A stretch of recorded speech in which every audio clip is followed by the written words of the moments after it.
बिस्मिल्लाहिर्रहमानिर्रहीम अस्सलाम वालेकुम रहमतुल्लाहि व बरकातुहू। उम्मीद है कि दोस्त सब खैर खैरियत नाल होणगे और एक बहुत अहम मसले उत्ते वीडियो लैके हाज़र होए हैं। जिस तरह कि अजकल मौसम भी चेंज हो रहा वा, कभी सर्दी कभी गर्मी, ये भी ये चीज़ां आ जांदियां ने। जिस तरह कि सख्त गर्मी हो जाती है अचानक, तो मुर्गियां के मूँह दे विच छाले या पक जाना, हाजमा खराब हो जाना, जिसकी वजह तो तजाबियत आके मैदा मूँह दे विच छाले बन जाते हैं या मौसमी वजूहात भी हो जांदियां ने।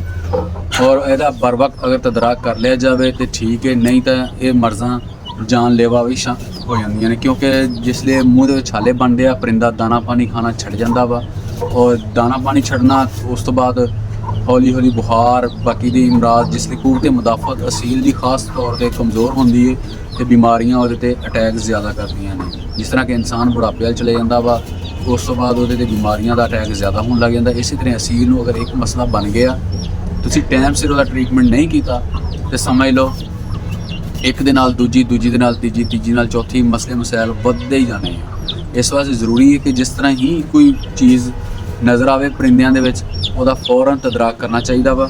और नाल सिरप मैंशन कर रहे वा, नेसलेटेट सिरप। ये सिरप जिहड़ा वा 2 सीसी सुबह, 2 सीसी शाम, 2 सीसी दोपहर, तीनों टाइम 2-2 सीसी पिलाना वा। 2 तो 2.5 सीसी कोई परेशानी नहीं हैगी, 3 टाइम इन्हूं पिलाना वा। लेकिन ये पिलाने का तरीका थोड़ा जिहा मुख्तलिफ है दूसरी मैडिसन नालों।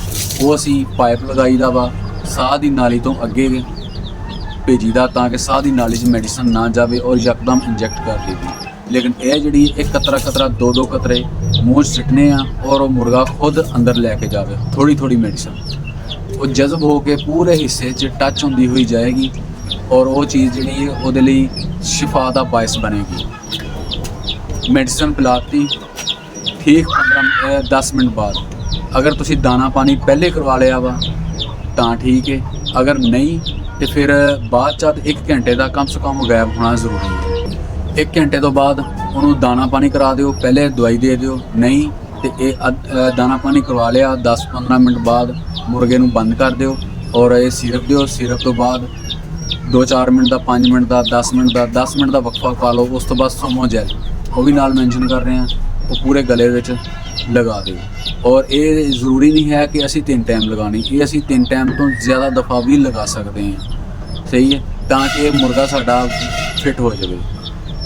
ये कुछ टाइम पहले फार्मूला इस्तेमाल किया सीगा, सानू ये सिर्फ 2 बार इस्तेमाल करना पिया, दूसरी तो तीसरी बारी इस्तेमाल की जरूरत नहीं पई।